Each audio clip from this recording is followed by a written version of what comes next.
Hello दोस्तों, आज के इस ट्यूटोरियल क्लास में हम HTML के लिस्ट्स के बारे में सीखेंगे और HTML में कितने तरह के एट्रीब्यूट का यूज़ किया जाता है इनको भी सीखेंगे प्रैक्टिकल करके। तो चलिए वीडियो को स्टार्ट करते हैं।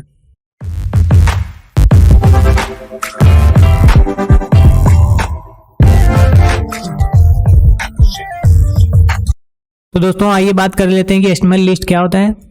दोस्तों HTML लिस्ट का यूज करके हम अपने वेब पेज पे आइटम की लिस्टिंग कर सकते हैं। HTML लिस्ट तीन प्रकार के होते हैं, अनऑर्डर लिस्ट, ऑर्डर लिस्ट और डिफिनीशन लिस्ट। आइए अब हम इन तीनों के बारे में देख लेते हैं।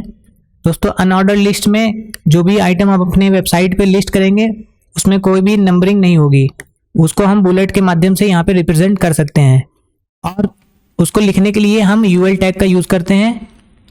अब बात कर लेते हैं ऑर्डर लिस्ट की क्या होती है। दोस्तों ऑर्डर लिस्ट को लिखने के लिए हम OL टैग का यूज़ करते हैं और LI टैग का यूज़ करते हैं। दोस्तों ऑर्डर लिस्ट में हमारे जितने भी आइटम लिस्टिंग होंगे वो 1 2 3 नंबरिंग से होंगी। और उसके बाद दोस्तों आता है डिफिनीशन लिस्ट। जब हमें अपने वेब पेज पे किसी भी टर्म का डिफिनीशन लिखना होता है तो उसको हम DL टैग के बीच में लिखते हैं और जिस भी टर्म का डिफिनीशन हम लिख रहे होते हैं उसको हम डिफिनीशन टर्म कहते हैं और जो उसका डिफिनीशन होता है उसको हम DD टैग के अंदर लिखते हैं। तो यहाँ पे आप देख सकते हैं कि हमारा जो ये कंप्यूटर है ये DT है, डिस्क्रिप्शन टर्म, और उसके नीचे ये जो पैराग्राफ है वो उसका डिफिनीशन है और यहाँ पे माउस जो है वो हमारा DT है और उसके नीचे उसका जो डिफिनीशन है वो DD टैग के अंदर लिखा जाएगा। तो आइए अब बात कर लेते हैं कि HTML में लिस्ट एट्रीब्यूट कितने प्रकार के होते हैं। तो बेसिकली दोस्तों यहाँ पे तीन तरह के एट्रीब्यूट पाए जाते हैं, जैसे कि पहला है टाइप एट्रीब्यूट और दूसरा है स्टार्ट एट्रीब्यूट और तीसरा है कॉम्पैक्ट एट्रीब्यूट। दोस्तों टाइप एट्रीब्यूट का यूज़ हम ऑर्डर लिस्ट में करते हैं और स्टार्ट एट्रीब्यूट का भी यूज़ हम ऑर्डर लिस्ट में करते हैं। जैसे कि आप यहाँ पे देख सकते हैं कि इस जगह पे हम नंबरिंग की जगह पे अल्फ़ाबेट का यूज़ करेंगे, जैसे कि यहाँ पे लिखा है टाइप कैपिटल A, और उसी तरीके से यहाँ पे हमारा जो नंबरिंग है वो स्टार्ट होगा 3 से। और दोस्तों यहाँ पे हमारे सारे जो लिस्ट होंगे वो कॉम्पैक्ट होंगे। तो आइए अब हम इनका प्रैक्टिकल करके देख लेते हैं।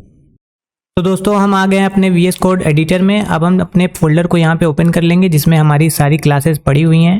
तो सबसे पहले हम जाएंगे यहाँ से ओपन फोल्डर में चले जाएंगे और ओपन फोल्डर में जाने के बाद HTML प्लेलिस्ट का फोल्डर सेलेक्ट कर लेंगे यहाँ से।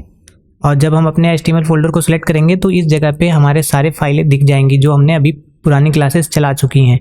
अब दोस्तों यहाँ से हम एक नया फाइल क्रिएट करेंगे जिसमें हम क्लास 18 चलाने वाले हैं। तो ये हमारा क्लास 18.html फाइल होगी।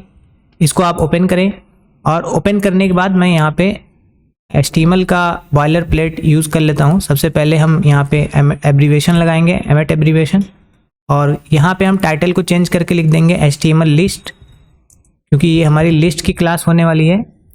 और उसके बाद हम यहाँ पे सबसे पहले एक कमेंट लिख लेते हैं। तो दोस्तों कमेंट आपको मालूम है कि हम कमेंट का यूज़ क्यों करते हैं। हम जहाँ से जब कोई चीज़ स्टार्ट करने वाले होते हैं तो उसको पहचान के लिए हम कमेंट का यूज़ करते हैं।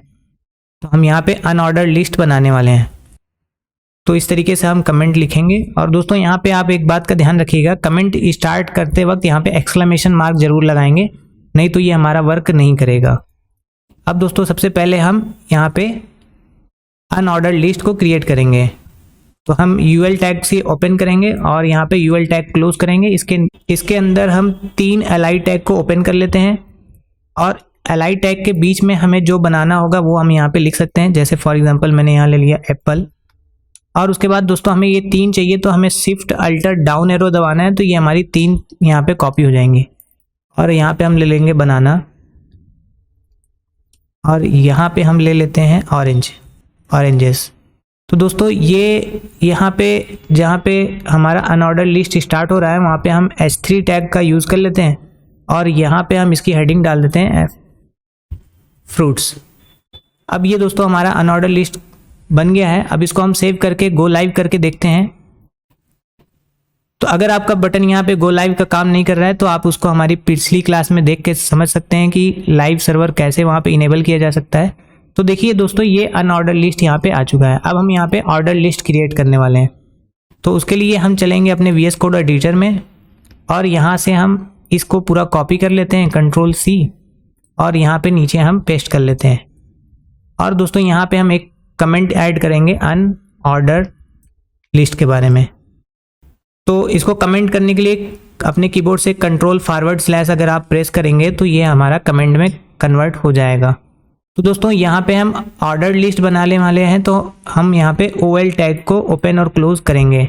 अब इसको सेव कर लेते हैं और चलते हैं अपने ब्राउज़र पे, और आप देखेंगे कि यहाँ पे हमारे पास ऑर्डर लिस्ट आ गया। तो दोस्तों अब हम यूज़ करेंगे डिफिनीशन लिस्ट को यहाँ पे। तो उसके लिए हमें चलना होगा VS कोड एडिटर में, और यहाँ पे हमें डिफिनीशन लिस्ट के लिए कमेंट लिखना होगा। तो सबसे पहले हम यहाँ पे डिफिनीशन लिस्ट के लिए DL टैग को ओपन कर लेते हैं और DL टैग को यहाँ पे क्लोज कर लेंगे। तो दोस्तों आपको जब यहाँ पे हेडिंग लिखना होगा तो उसको DT टैग के अंदर लिखना होगा, डिस्क्रिप्शन टर्म।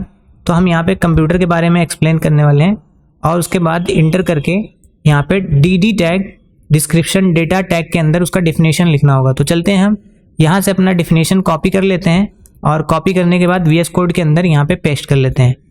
और दोस्तों यहाँ से हम चलते हैं व्यू में और इसको वर्ड रैप कर देते हैं। तो देखिए ये हमारा डिफिनीशन हो गया। अब यहाँ पे हम एक और बनाने वाले हैं, डिस्क्रिप्शन टर्म। तो हम यहाँ पे DT टैग एक बार फिर से ओपन करेंगे और यहाँ पे लिख देंगे माउस, और उसके बाद हम यहाँ पे एक और पैराग्राफ यूज़ करेंगे DD टैग के हेल्प से।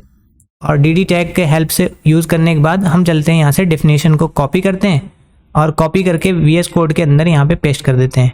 और अब इसको हम सेव करते हैं और चलते हैं अपने ब्राउज़र में। अब देखते हैं यहाँ पे देखिए जो हमारा डिस्क्रिप्शन टर्म है ये ऊपर दिखाई दे रहा है, और उसका डिफिनीशन थोड़ा सा आगे इंडेंट होके दिखाई दे रहा है। इस तरीके से हम अपने वेब पेज में किसी भी टर्म का उसका डिफिनीशन लिख सकते हैं। इससे हमारा सर्च इंजन ऑप्टिमाइजेशन भी अच्छे से होता है। तो अब हम बात करेंगे कि HTML लिस्ट में कौन कौन से एट्रीब्यूट का यूज़ किया जा सकता है। तो उसके लिए चलते हैं हम अपने VS कोड एडिटर में। तो दोस्तों सबसे पहले हम अपने UL टैग को स्टाइल टाइप देंगे। तो उसके लिए हमें अपने हेड टैग के अंदर स्टाइल टैग ओपन करना होगा। तो हम यहाँ पे स्टाइल टैग ओपन कर लेते हैं, और स्टाइल टैग को ओपन करने के बाद यहाँ पे स्टाइल टैग क्लोज कर लेंगे। तो इसके अंदर हम अपने UL टैग को टारगेट कर लेते हैं, और UL टैग को टारगेट करने के बाद इसका लिस्ट स्टाइल टाइप चेंज कर देते हैं। तो हम यहाँ पे लिस्ट स्टाइल टाइप सबसे पहले यहाँ पे हम सर्कल करके देख लेते हैं। तो हम देखेंगे कि हमारा लिस्ट स्टाइल टाइप यहाँ पे चेंज हो गया। अब हम एक और यहाँ पे यूज़ करके देखते हैं। इसके बाद लिस्ट स्टाइल टाइप डिस्क, तो ऊपर वाले को हमें कमेंट करना होगा। तो मैंने ऊपर वाले को कमेंट कर दिया Ctrl// से। अब हम चलते हैं ब्राउज़र में, रीलोड करते हैं। तो ये लिस्ट स्टाइल टाइप डिस्क है, बाय डिफ़ॉल्ट यही होता है। अब दोस्तों यहाँ पे इसको भी मैं शिफ्ट अल्टर डाउन एरो से नीचे चलता हूँ, और यहाँ पे डिस्क के बाद मैं यहाँ यूज़ कर लेता हूँ स्क्वायर, और इसको हम सेव करते हैं। अब देखेंगे कि हमारा ये जो लिस्ट स्टाइल टाइप है वो स्क्वायर में कन्वर्ट हो चुका है।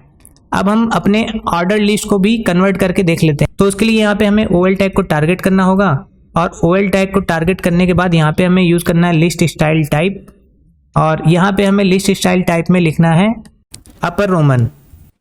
तो दोस्तों लिस्ट स्टाइल टाइप अपर रोमन करने के बाद हमने सेव किया, और आप देख सकते हैं यहाँ पे कि हमारा ये जो ऑर्डर लिस्ट है वो रोमन नंबर में कन्वर्ट हो गया है। इसी के साथ हमारा आता है लोअर रोमन। तो इसको हम सेव करेंगे, और ये हमारा स्मॉल लेटर के रोमन में आ चुका है। और इसी तरीके से आता है list style type none property. अगर हम नन प्रॉपर्टी का यूज़ करते हैं और इसको रिलोड करते हैं तो हमें यहाँ पे लिस्ट प्रॉपर्टी दिखाई नहीं देगी। इसी तरीके से दोस्तों अब हम यहाँ पे अपना स्टार्ट एट्रीब्यूट का यूज़ करके देख लेते हैं। तो स्टार्ट हम यहाँ पे यूज़ करेंगे, स्टार्ट हम यहाँ पे 3 लिख देते हैं और इसको सेव कर लेते हैं। तो अब हम यहाँ पे ये ऑर्डर लिस्ट में लिखेंगे दोस्तों, अनऑर्डर लिस्ट में इसका यूज़ नहीं होता है, तो इसको मैं यहाँ से हटा देता हूँ और उसको ले चलता हूँ ऑर्डर लिस्ट के अंदर।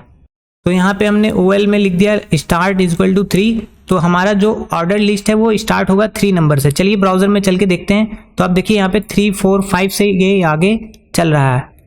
दोस्तों उम्मीद करता हूँ कि आपको मेरा ये वीडियो अच्छा लगा होगा। अगर वीडियो अच्छा लगा है और वीडियो से कुछ सीखने को मिला है तो वीडियो को लाइक ज़रूर करें और चैनल को सब्सक्राइब कर लें। Thanks for watching.